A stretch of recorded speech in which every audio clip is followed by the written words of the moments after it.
Just in the last 24 hours, there's been a ton of new Nintendo news that has developed, some of which references Skyward Sword HD and the incredible sales numbers that it's achieving, as we now have the official NPD sales results from the initial launch of the game. We have to talk about that today. Then we got a huge announcement from the Pokemon Company that Pokemon Presents will be taking place next week, and it is a 28-minute long event. And there's even a couple major games that are apparently been leaked before their official announcement that will be headed to the Nintendo Switch.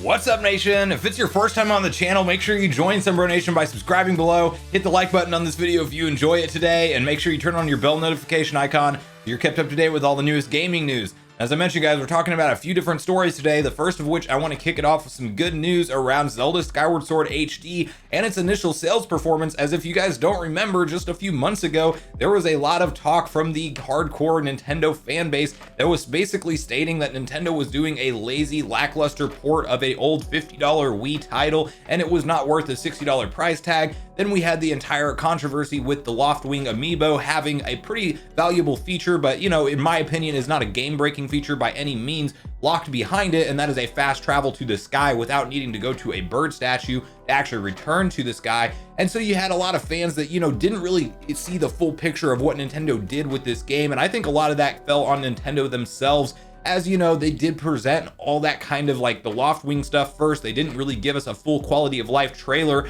until the very end of right before the game was launching. And as we started to get more and more information, we found out we had things like a free roaming camera, trimmed down tutorial, optional help from Fi, all these different things that were, really big pain points on this game. And then you actually see how beautiful this game looks when you are playing it for yourself. And quickly that story was starting to change, as I didn't see near as many angry posts saying, "Don't support Nintendo with this lazy port, it's not worth it." Well, even if there was a small vocal minority out there that did not think this game is worth it, it clearly broke through those initial reviews and those initial opinions, because this game is the #1 best-selling game in July on the official NPD charts, and that is across all platforms, even beating out like Call of Duty Black Ops, which is #2. So you have this game outperforming every other game in the month of July, which clearly states that one, Nintendo has incredible momentum right now. Zelda is still a incredible household name that can sell and move titles. And then it's just really reassuring to see,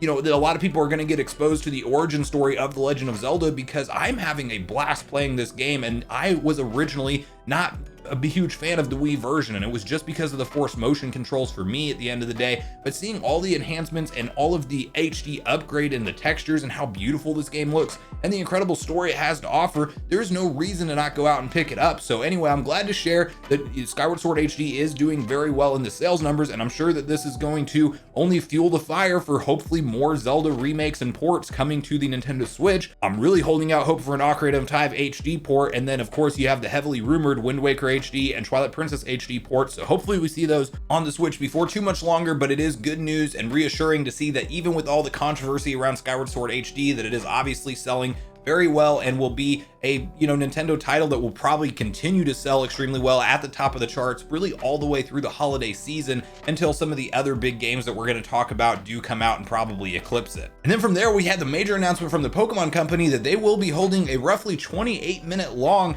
Pokemon Presents event on August 18th, and this will be at 9 a.m. Eastern time. So make sure you hop over to their YouTube channel and set a reminder if you want to watch it when it goes live. But this is a long event to basically cover Brilliant Diamond and Shining Pearl, which we've already seen quite a bit of information on as far as trailer, gameplay, and world and things like that. And then the big one is obviously going to be Pokemon Legends Arceus, as this is going to take essentially a stab at the future of what the Pokemon franchise could look like as a whole. And it's definitely going to be interesting to see what they're trying to achieve with this kind of open world style Pokemon. Now, I'm excited for all of these titles, as I am a big Pokemon fan, but I skipped out on a lot of the handheld ones. The Brilliant Diamond and Shining Pearl for me will be a big deal, because I never got a chance to really complete those games on the DS back in the day, and I'm excited to actually be able to have the option to play this on the TV, as I'm primarily a Switch dock player, and it'll be exciting for me to see all of the enhancements. Now, there's been a lot of fan talk around Brilliant Diamond and Shining Pearl and the overall aesthetic, and it doesn't look that impressive on the surface, and I would tend to agree with that statement, as I was not wowed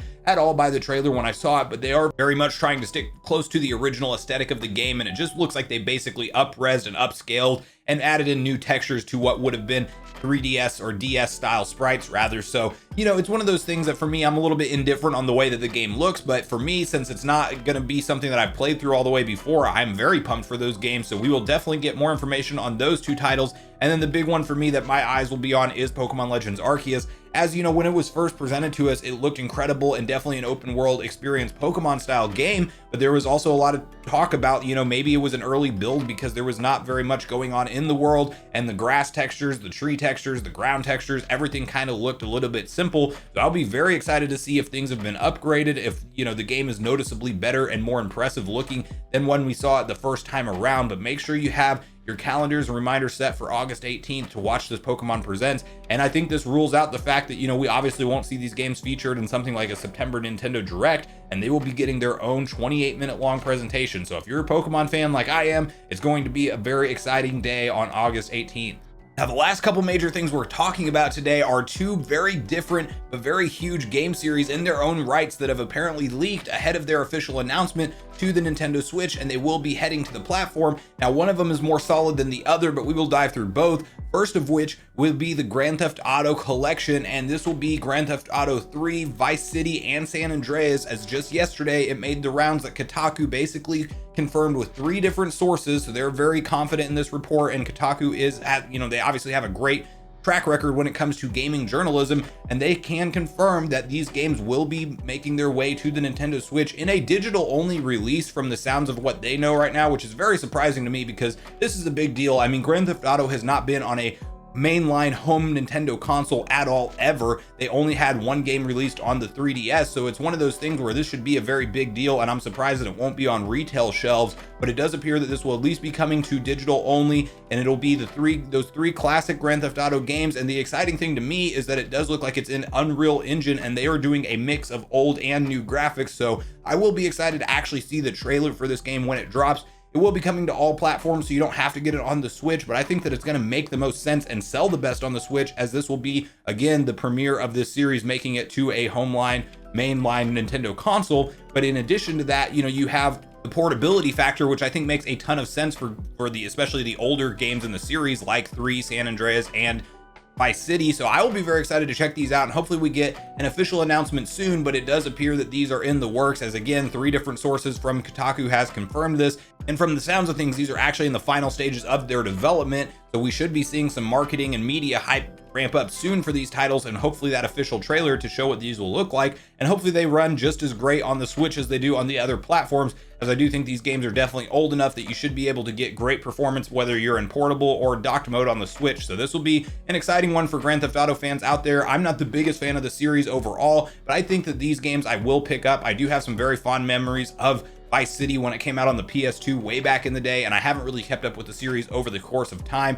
but Vice City and San Andreas both stick out to me as quality titles that I would love to replay through on the Switch. But make sure you share your thoughts and opinions in the comments down below on if you like Grand Theft Auto as a series overall, and if you would be interested in picking these up on the Switch when they release, and your thoughts on it being a, you know, digital only release, honestly, because that's kind of one thing for me. I would much rather bought the cartridge and a physical copy of this game, but if the only option is going to be digital, then that's what I'll take at the end of the day. But I would love to hear from you guys on your thoughts on Grand Theft Auto making its series debut on the Nintendo Switch. And the last major gaming franchise we're talking about today that may have a title in the works, according to recent website updates that took place, is none other than Kirby. And that is the simple fact that this website, that is the official Nintendo Kirby website, was updated with a bunch of random, or what appeared to be random, text just yesterday. And of course these updates were quickly pulled down, but they're making all kinds of changes. Some of the changes referencing like the 20th anniversary of Kirby, and they're doing obviously what appears to be a website overhaul in the background. But when they're playing around with the Kirby page or the online pages for these major game titles, that is almost always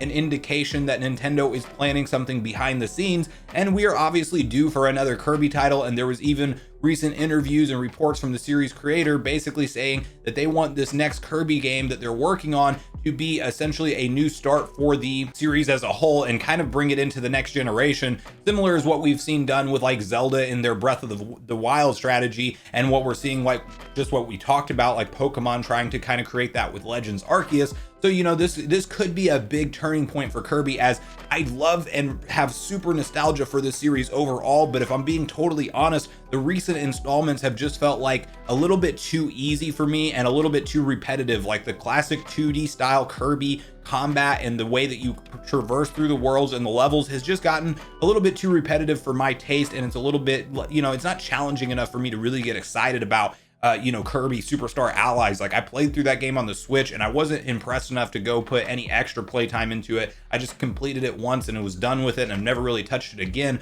So if we get something like a 3D open world, or maybe even just 3D level layout Kirby that has really clever designs, a little bit more intense combats, new move combinations. I mean, the world of Kirby is fantastic. They have a ton of creative things they could do in the world of Kirby. So I will be very excited to see if this is one of those situations that where there's smoke, there's fire, and this website update actually does lead into a upcoming announcement, which you could speculate would take place at what I'm predicting to be, and what I think is a safe prediction because Nintendo does it essentially every year, but a September Nintendo Direct to take place. And something like a Kirby could actually be a show closer for this, especially if we don't see the heavily rumored Donkey Kong game. Now the question will then become, is this game far into development, or is it something that will be quite a ways off in the future, something more like a end of 2022 game? But you do have to keep in mind that Kirby's 30th anniversary will be next year in 2022. So I do think that would make more sense for Nintendo to package it alongside a 30th anniversary, because obviously the 20, the 30s, the 40s, the 40 years, that kind of stuff is a little bit bigger than what like your 25 or 35 or 45 would be. But that being said, we can never tell what Nintendo's planning with anniversaries, as half of them, like Metroid just got a Twitter post, and they obviously we're getting Metroid Dread this year, which is awesome. But you never know if Nintendo's going to go all out, or what we were expecting to take place for Zelda like they did for Mario, but then they didn't do it for Zelda. They just gave us Skyward Sword HD, and it really wasn't even officially part of the 35th anniversary. And then they gave us the Game & Watch system to kind of commemorate the event. And hopefully there's still some extra ports down the line, but it doesn't appear that they'll line up with the anniversary. So Kirby's 30th anniversary taking place next year by no means confirms that that's when the game will be released. We could see this, be that extra holiday game that I've been talking about, that I think Nintendo still has room for in this year's holiday lineup, especially considering that the Switch OLED will be hitting the market for the first time.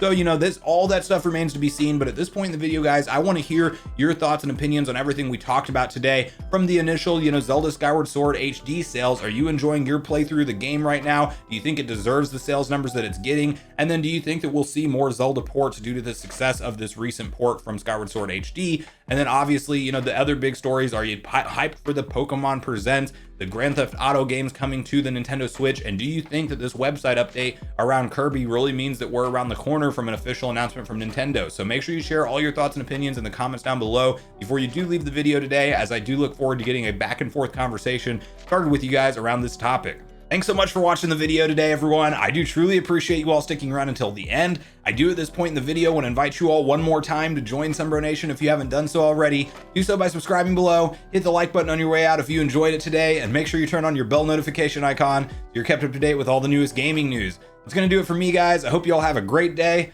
Sunbro Nation, out.